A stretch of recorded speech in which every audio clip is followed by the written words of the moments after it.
BA second year के इस नीति शास्त्र के पेपर में हमने नीति शास्त्र की परिभाषा और उसके स्वरूप को बहुत ही विस्तार से समझ लिया है पिछली क्लासेस में।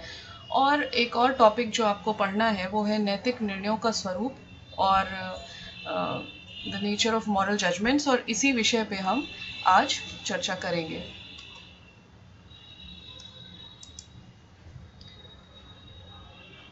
मैंने पहले भी आपको बताया था कि नीति शास्त्र में जिन टॉपिक्स को आपको पढ़ना है बीए 2 में, वो बेसिकली नियामक नीति शास्त्र या रेगुलेटिव एथिक्स मॉरल फिलॉसफी है, जिसमें हमारे कर्म कैसे होने चाहिए, हमारे कौन से कर्म उचित हैं, कौन से उचित नहीं हैं, इस तरह के बिंदुओं पर चर्चा की गई है।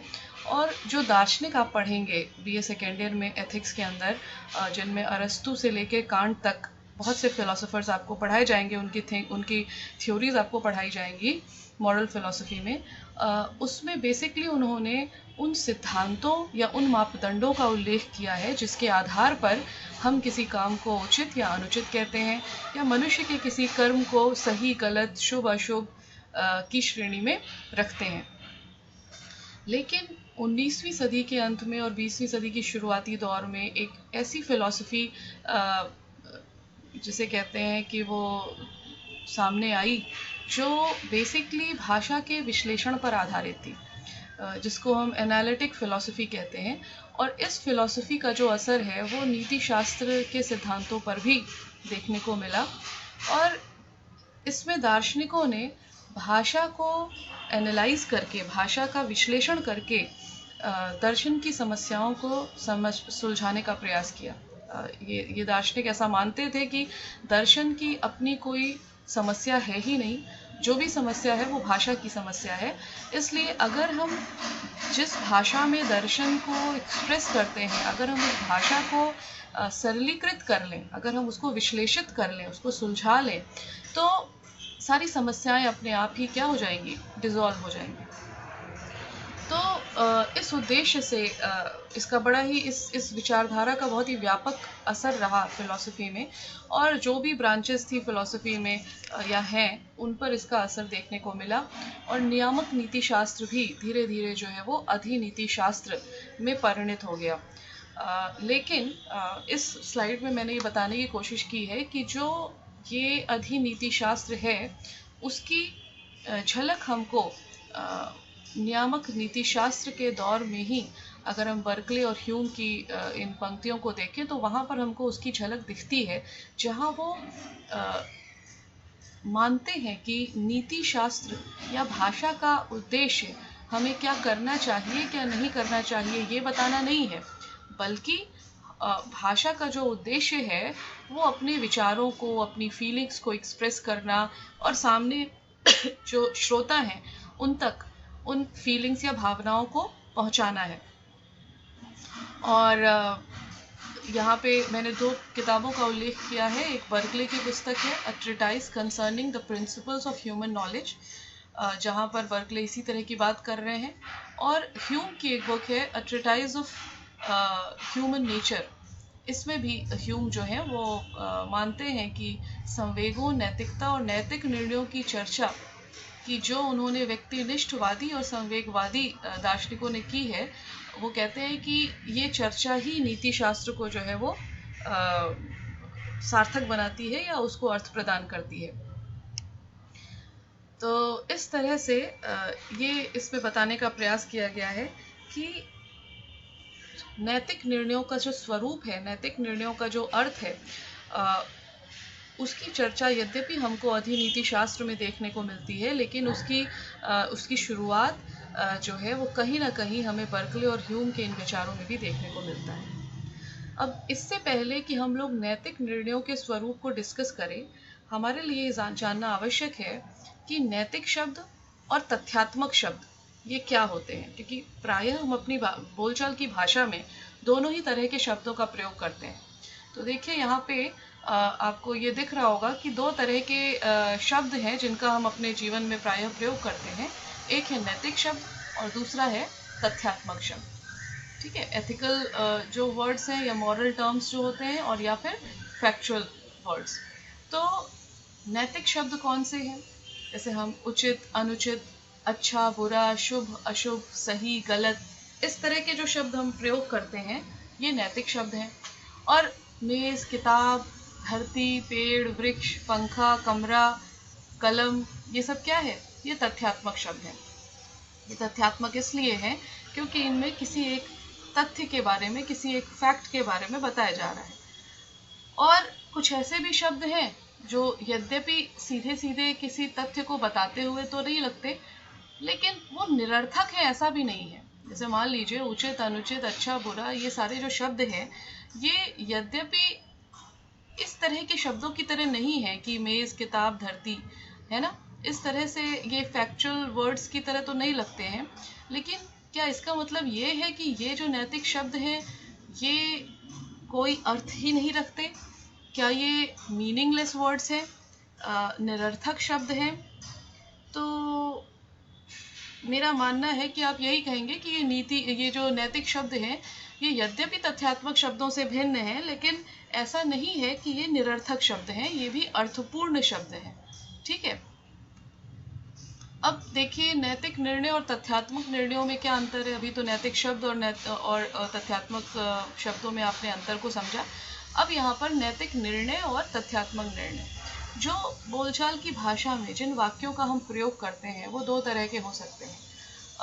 एक तो नैतिक वाक्य, जैसे कि मोहन अच्छा लड़का है, या हमें दूसरों की मदद करनी चाहिए।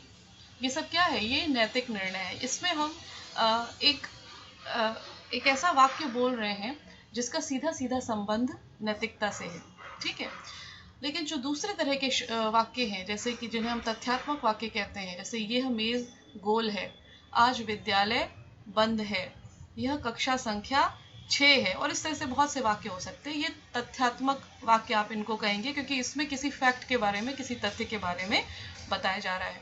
यहाँ भी वही बात सामने आती है कि यद्यपि ये जो तथ्यात्मक वाक्य हैं इनको समझना तो हमारे लिए आसान होता है, लेकिन नैतिक वाक्य जो हैं उनको लेकर एक भ्रम वाली स्थिति होती है। जैसे अगर हम कहते हैं कि मोहन अच्छा लड़का है, तो आप ये सोच सकते हैं कि भाई मोहन को अच्छा लड़का क्यों कहा जा रहा है। और मान लीजिए हमने मोहन के कुछ गुणों के बारे में बताया कि मोहन ईमानदार है, मोहन सत्यवादी है, मोहन बहुत मेहनती लड़का है। इन गुणों के कारण हमने ये कहा कि मोहन जो है वो अच्छा लड़का है। तो आप, ज़रूरी नहीं है कि मेरे उस बात से आप कन्विंस हों और आप ये कह सकते हैं कि ठीक है मैम, ये क्वालिटीज़ तो मोहन में है, लेकिन इन्हीं क्वालिटीज़ के कारण आप उसको बहुत अच्छा लड़का नहीं भी मान सकते हैं। या आप इस बात पे भी डिफ़र कर सकते हैं कि ये क्वालिटीज़ एक्चुअली उसमें है भी या नहीं है, और अगर है भी तो भी उसके आधार पे ज़रूरी नहीं है कि आप उसको अच्छा मानें। जैसे आप कहें कि हो सकता है कि मैम वो बहुत ही ईमानदार लड़का है, लेकिन ऐसी भी ईमानदारी क्या कि उसने इस तरह का काम किया, तो इसमें मैम कौन सी ईमानदारी है। ये जो बातें हैं ये एक तरह से हमें कंफ्यूज कर देती हैं इस तरह के वाक्यों के अर्थ को लेकर, इस तरह के वाक्यों के स्वरूप को लेकर कि एक्चुअली इनका स्वरूप क्या है, एक्चुअली इनका अर्थ या तात्पर्य क्या है। जबकि जो तथ्यात्मक निर्णय होते हैं वो बहुत ही स्पष्ट होते हैं क्योंकि वो तथ्य पे आधारित है। ये मेज़ चौकोर है तो भाई हाँ चौकोर है, क्योंकि आप अगर पूछेंगे कि कैसे चौकोर है तो हम बता सकते हैं कि आप देखिए इसकी चारों भुजाएं जो हैं वो एक बराबर ही हैं।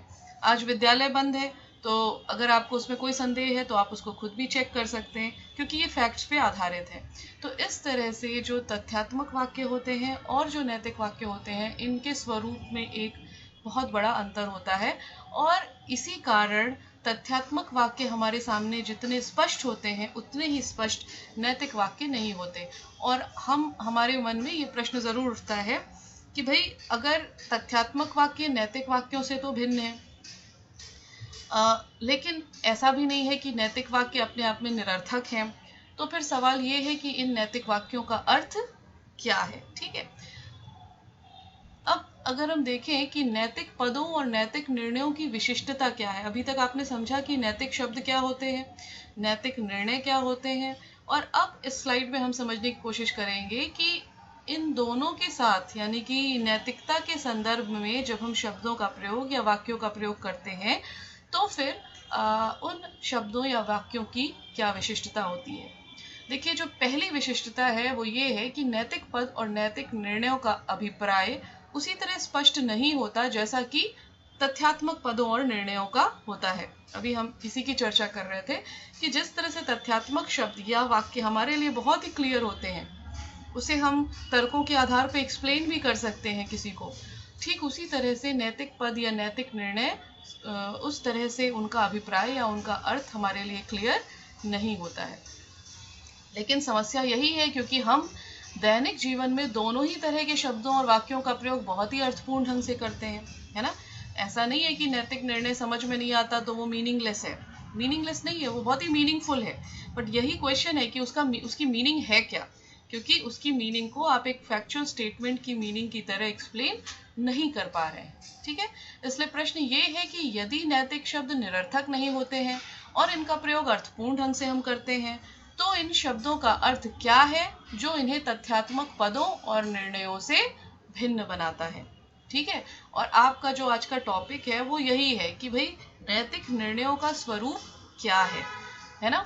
और पाश्चात्य दर्शन जगत में विश्लेषणात्मक दर्शन के आगमन ने उपर्युक्त बातों को महत्व दिया और नीति शास्त्र में भाषा के विश्लेषण द्वारा नीति शास्त्र की समस्याओं को सुलझाने के एक नवीन दौर का आरंभ हुआ, जिसे हम अधिनीति शास्त्र कहते हैं। इसीलिए हम लोग अधिनीति शास्त्र की चर्चा हम लोगों ने शुरुआत में की, क्योंकि यही वो दर्शन का वो दौर है जिसमें ये समझा जाने लगा कि दर्शन की एक्चुअल जो समस्या है वो उसके लैंग्वेज की समस्या है। तो हमें भाषा को समझकर दर्शन की इन समस्याओं का समाधान करना होगा।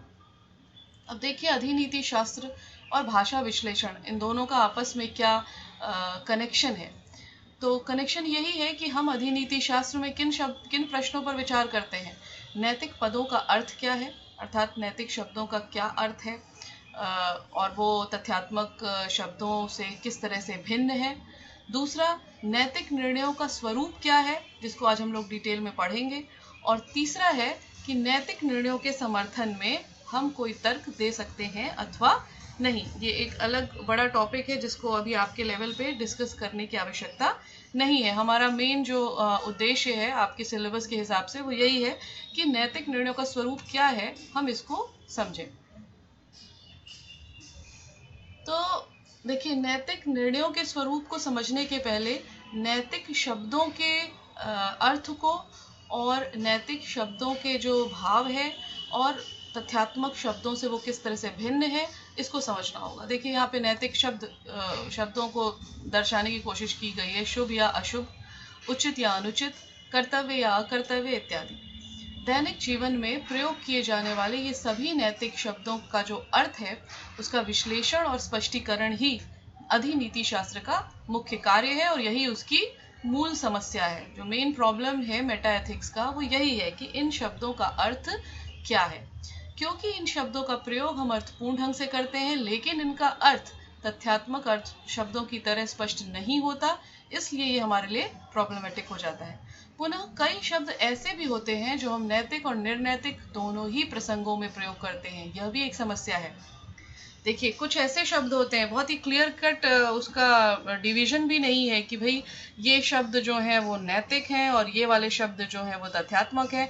इतना क्लियर कट डिवीजन भी नहीं है क्योंकि बहुत से ऐसे शब्द हैं जिन्हें हम नैतिक संदर्भों में और निर्नैतिक संदर्भों में, मतलब जिनका नैतिकता से लेना देना नहीं है, उन संदर्भों में भी सेम वर्ड्स यूज करते हैं। फॉर एग्जाम्पल, यह मनुष्य अच्छा है और दूसरा हो गया यह कलम अच्छी है। तो यह मनुष्य अच्छा है, ये क्या है, यहाँ पर अच्छा शब्द जो है वो मनुष्य के आचरण, उसके व्यवहार, उसके चरित्र के संदर्भ में इसका प्रयोग किया जा रहा है। तो ये जो पहला वाक्य है इसमें जो अच्छा शब्द है ये नैतिक संदर्भ में प्रयोग किया गया है।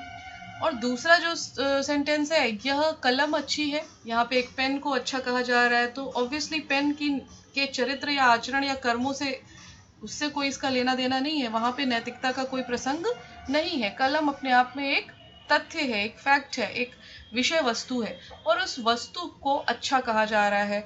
और इन दोनों में ही आप देखिए एक ही शब्द का प्रयोग किया गया है, अच्छा या गुड। है ना। अब अगर मनुष्य को आप गुड कहते हैं और अगर आप एक पेन को गुड कहते हैं, तो दोनों ही जगहों पर एक ही शब्द है, लेकिन दोनों का जो कॉन्टेक्स्ट है वो बिल्कुल ही डिफरेंट है। एक जगह वो नैतिकता के कॉन्टेक्स्ट में, नैतिकता के संदर्भ में प्रयोग हो रहा है, और एक जगह वो निर्नैतिक कॉन्टेक्स्ट में या तथ्यात्मक संदर्भों में उसका प्रयोग किया जा रहा है।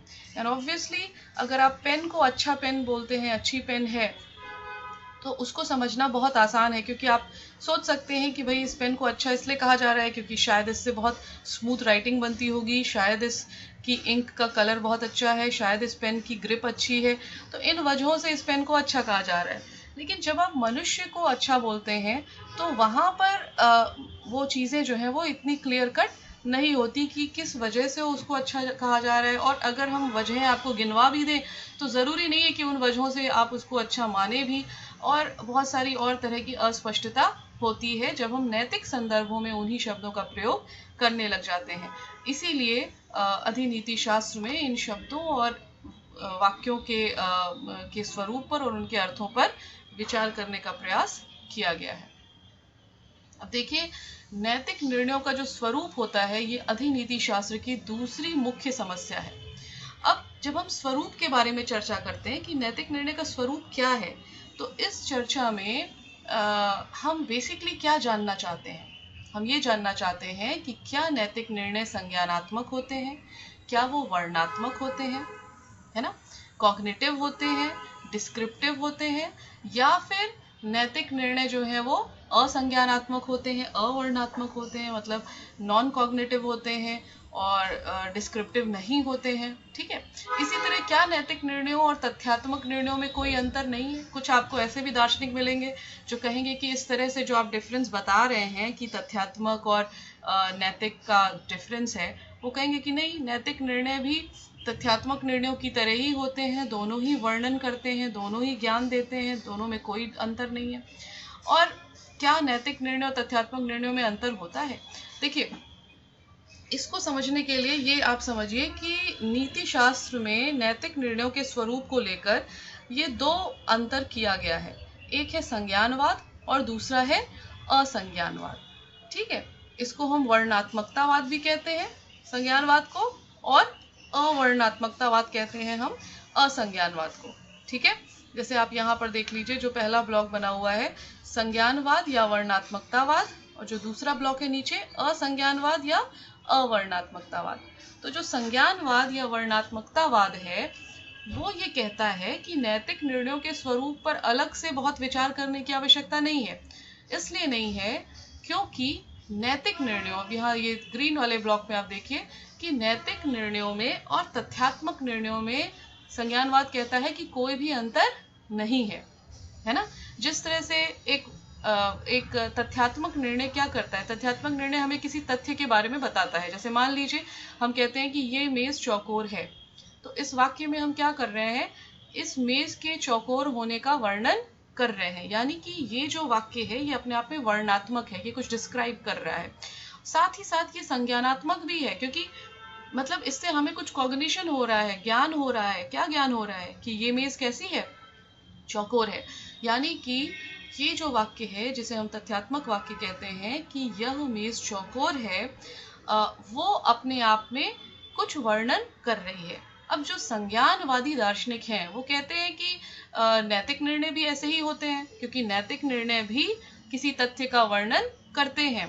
अगर हम ये कहें कि राम एक अच्छा मनुष्य है, तो इसमें हम क्या कर रहे हैं? हम बेसिकली राम के अच्छा मनुष्य होने का वर्णन कर रहे हैं।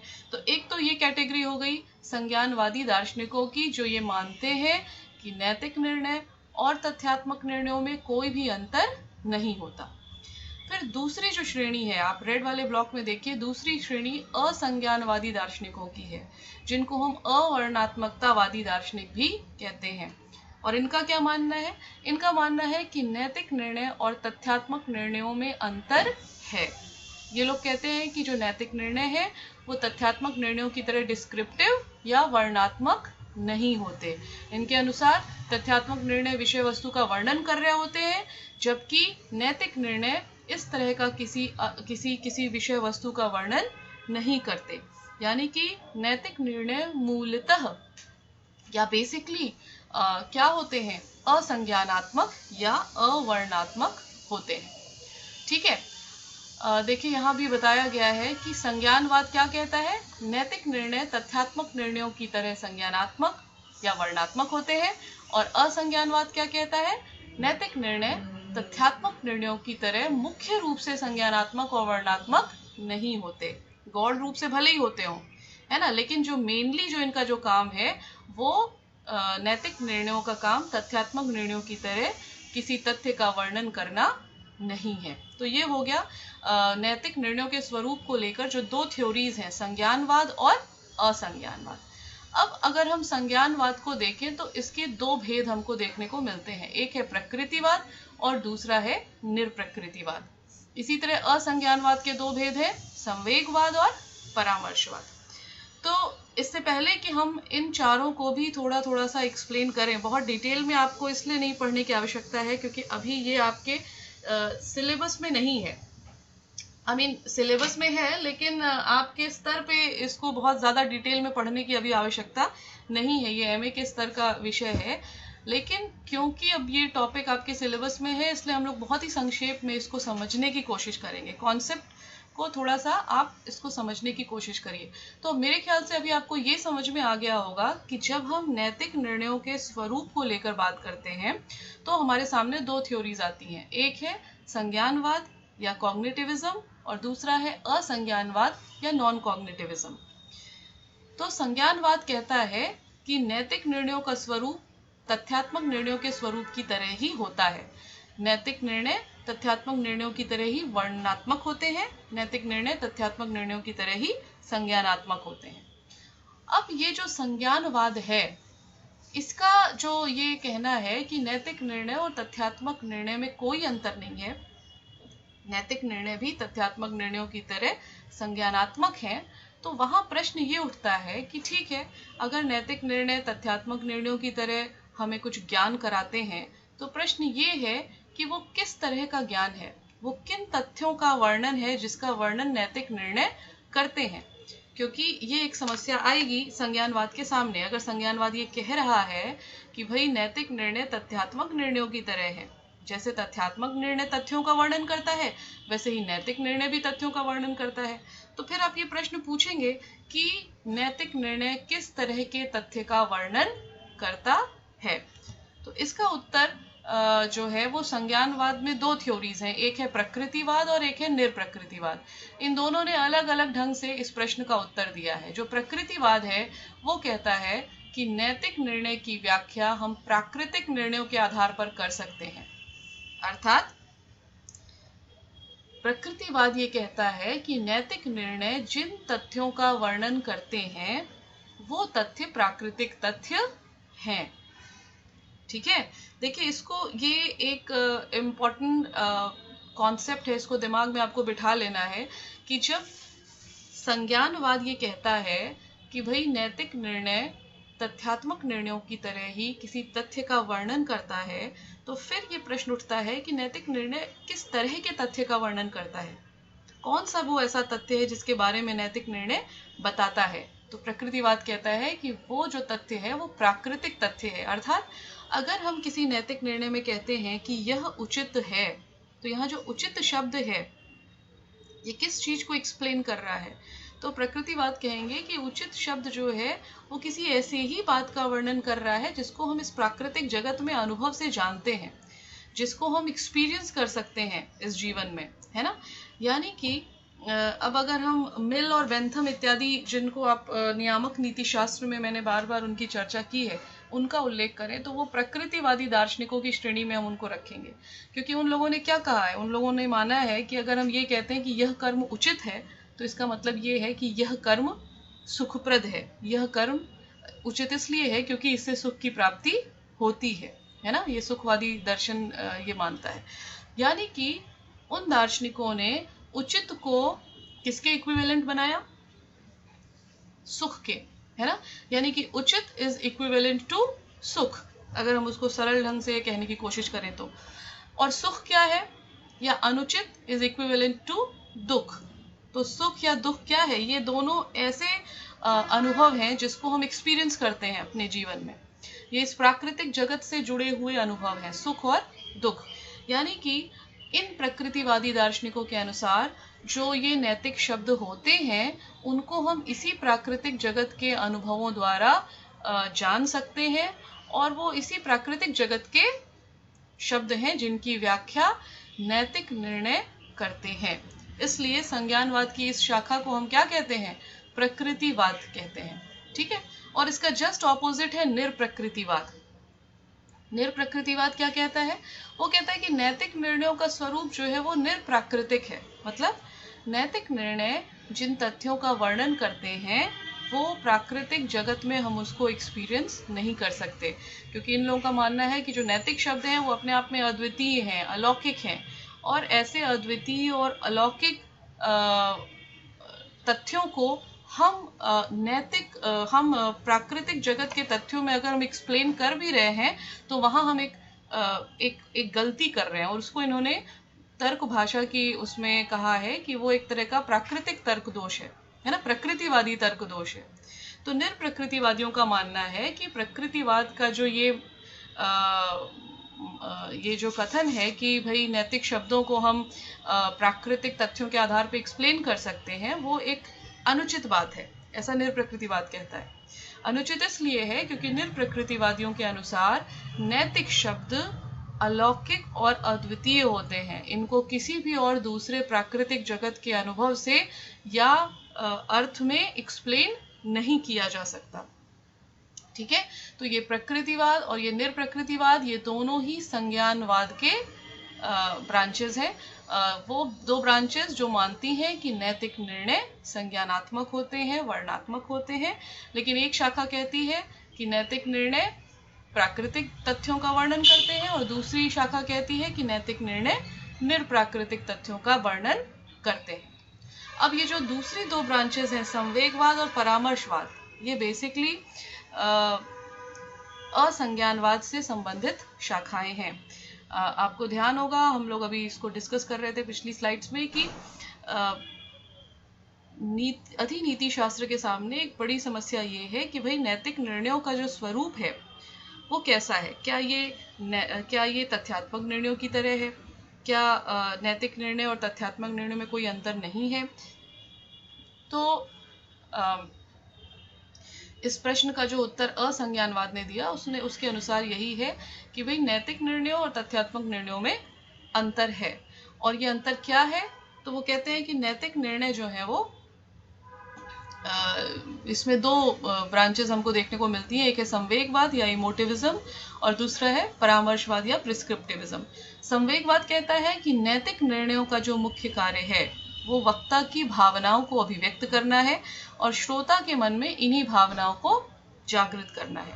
ठीक है, तो ये जो दोनों ब्रांचेस हैं, संवेगवाद और परामर्शवाद, ये बेसिकली इनको असंज्ञानात्मक शाखाएं इसलिए कहा जाता है क्योंकि इनका मानना है कि नैतिक निर्णय तथ्यात्मक निर्णयों की तरह संज्ञानात्मक नहीं होते, नैतिक निर्णय तथ्यों का वर्णन नहीं करते। तो फिर प्रश्न उठता है कि फिर क्या ये मीनिंगलेस स्टेटमेंट्स हैं नैतिक जो निर्णय होते हैं? तो असंज्ञानवाद कहता है कि नहीं, ये मीनिंगलेस नहीं है। नैतिक निर्णय ये जो मॉरल जजमेंट्स हैं वो बहुत ही मीनिंगफुल हैं, लेकिन ये इनका जो कार्य है वो कोई तरह का ज्ञान देना नहीं है। फिर इनका कार्य क्या है? तो वो कहते हैं कि संवेगवादी कहते हैं कि भाई नैतिक निर्णयों का काम है कि जो बोल रहा है उस बोलने वाले की जो भावनाएं हैं वो इसको एक्सप्रेस करे, और जो सुन रहा है उसके अंदर उन्हीं भावनाओं को जागृत करे। मान लीजिए हम आपसे कहते हैं कि झूठ बोलना अच्छी बात नहीं है या चोरी करना बुरी बात है, तो ये जो वाक्य हैं संवेगवाद ये कहेगा कि भाई आप जब इस तरह के वाक्य बोल रहे हैं तो ऐसा नहीं कि आप कोई तथ्यात्मक बात बता रहे हैं, आप केवल इतना कर रहे हैं कि झूठ बोलने के विषय में आप अपनी असहमति जता रहे हैं। आप ये बता रहे हैं कि झूठ बोलना अच्छी बात नहीं, मतलब आप झूठ बोलने के बारे में आपकी क्या भावना है उसको आप एक्सप्रेस कर रहे हैं, और जो सुनने वाला है आप खाली एक्सप्रेस ही नहीं कर रहे, आप ये भी चाह रहे हैं कि जो सुने वो भी ऐसा ही समझे कि चोरी करना बुरी बात है। या अगर आप ये कहते हैं कि दूसरों की सहायता करना अच्छी बात है, तो यहाँ भी आप कोई फैक्ट नहीं बता रहे, यहाँ आप कोई ज्ञान नहीं दे रहे, आप केवल अपनी भावना को, दूसरों की मदद करने के बारे में जो आपकी भावना है आप उसको एक्सप्रेस कर रहे हैं, और आप ये चाह रहे हैं कि सुनने वाला भी इन भावनाओं को अपने अंदर धारण करे। यानी कि संवेगवाद या इमोटिविज्म कहता है कि नैतिक निर्णयों में हम केवल अपने इमोशंस को एक्सप्रेस करते हैं, अपनी भावनाओं को अभिव्यक्त करते हैं, और उससे ज्यादा इसका और कोई काम नहीं है। जो दूसरी शाखा है परामर्शवाद, प्रिस्क्रिप्टिविज्म, ये शाखा जो है ये भी ये मानती है कि नैतिक निर्णयों का काम किसी तरह का ज्ञान देना नहीं है, कोई तथ्य का वर्णन करना नहीं है। फिर क्या काम है? तो ये इस शाखा के अनुसार नैतिक निर्णयों का काम है सलाह देना, या सुनने वाले को कुछ करने या ना करने के लिए इनडायरेक्टली कहना। जैसे मान लीजिए अगर हम कहें कि चोरी करना बुरी बात है, तो परामर्शवादी कहेंगे कि आप जब ये कहते हैं कि चोरी करना बुरी बात है, तो आप बेसिकली सामने वाले को ये कहना चाह रहे हैं कि आप चोरी ना करिए। आप उसको एक इनडायरेक्टली आप उसको एक सजेशन दे रहे हैं, है ना। और अगर आप कहते हैं कि दूसरों की मदद करना अच्छी बात है, तो प्रिस्क्रिप्टिविज्म कहेगा, ये प्रिस्क्रिप्टिविस्ट थिंकर्स जो हैं वो कहेंगे कि दूसरों की मदद करना अच्छी बात है, मतलब आप सामने वाले को ये सलाह दे रहे हैं, उसको इनडायरेक्टली एक तरह का ऑर्डर दे रहे हैं, एक तरह का सजेशन दे रहे हैं कि आपको दूसरों की सहायता करनी चाहिए। तो देखिए, जब हम नैतिक निर्णयों के स्वरूप पर विचार करते हैं तो ये चार तरह की मुख्य रूप से दो तरह की थ्योरीज, संज्ञानवाद और असंज्ञानवाद, कॉग्निटिविज्म और नॉन कॉग्निटिविज्म सामने आता है हमारे। और अगर हम उसके डिटेल में जाएं तो दो तरह की कॉग्निटिविज्म वाली थ्योरी है, एक प्रकृतिवाद और दूसरी निर्प्रकृतिवाद, और नॉन कॉग्निटिविज्म में संवेगवाद और परामर्शवाद, ये चार थ्योरीज आती हैं। ठीक है। प्रकृतिवादी के जो दर्शन के जो समर्थक हैं उनमें आप मिल, बेंथम, सिजविक, इन लोगों को आप काउंट कर सकते हैं। निर्प्रकृतिवादियों में जी.ई. मूर की फिलॉसफी को आप काउंट कर सकते हैं। संवेगवाद में आप ए.जे. एयर हो गए, सी.एल. स्टीवेंसन हो गए, है ना, ये फिलोसोफर्स जो हैं वो इमोटिविस्ट थिंकर्स हैं। फिर परामर्शवाद में आप आर.एम. हेयर का उल्लेख कर सकते हैं। और इन सभी दार्शनिकों ने जो ये अलग अलग तरह के मत दिए हैं नैतिक निर्णयों के स्वरूप को लेकर, उसके पीछे का भी एक बड़ा विस्तृत दार्शनिक उसकी पृष्ठभूमि है, जिसके डिटेल में बीए सेकेंड ईयर के लेवल पे अभी आपको बहुत ज़्यादा कुछ उतना डिटेल में बताए जाने की आवश्यकता नहीं है। आप संक्षेप में इस तरह से नैतिक निर्णयों के स्वरूप की चर्चा कर सकते हैं। तो इस तरह से जब हम बीए सेकेंड ईयर में जो आपका नियामक नीति शास्त्र का पूरा सिलेबस है, उसके अंदर जब हम नैतिक निर्णयों के स्वरूप पर विचार करते हैं तो हमें इस तरह से कुछ सिद्धांत हमारे सामने आते हैं, जिनमें हम प्रकृतिवाद, निर्प्रकृतिवाद, संवेगवाद, परामर्शवाद इत्यादि की चर्चा कर सकते हैं। और इन सभी सिद्धांतों ने अपने अपने ढंग से नैतिक निर्णयों के स्वरूप पर, नैतिक निर्णयों के अर्थ पर विचार किया है, और सभी ने ये बताने का प्रयास किया है कि किस तरह से नैतिक निर्णय जो है वो तथ्यात्मक निर्णयों से यदि भिन्न हैं तो फिर वो किन अर्थों में भिन्न हैं, और तब फिर नैतिक निर्णयों का स्वरूप क्या है। और अगर नैतिक निर्णय तथ्यात्मक निर्णयों की तरह ही हैं तो फिर वो किस तरह के तथ्यों का वर्णन कर रहे हैं, क्योंकि वो ऑब्वियसली तथ्यात्मक निर्णयों की तरह तथ्यों का वर्णन तो नहीं कर रहे। तो इस तरह आप जो है वो संक्षेप में नैतिक निर्णयों के स्वरूप और उनके अर्थ पर विचार जो है वो कर सकते हैं। और क्योंकि ये जो टॉपिक है ये आपके ग्रेजुएशन के लेवल का टॉपिक है, इसलिए इसमें बहुत विस्तार में हम लोग नहीं गए हैं, और संक्षेप में हमने ये समझने का प्रयास किया है कि नीति शास्त्र में जो नैतिक शब्द होते हैं या जो नैतिक अर्थ होते हैं उनका स्वरूप क्या है, या किस तरह की थ्योरीज जो है वो दार्शनिकों ने दी हैं।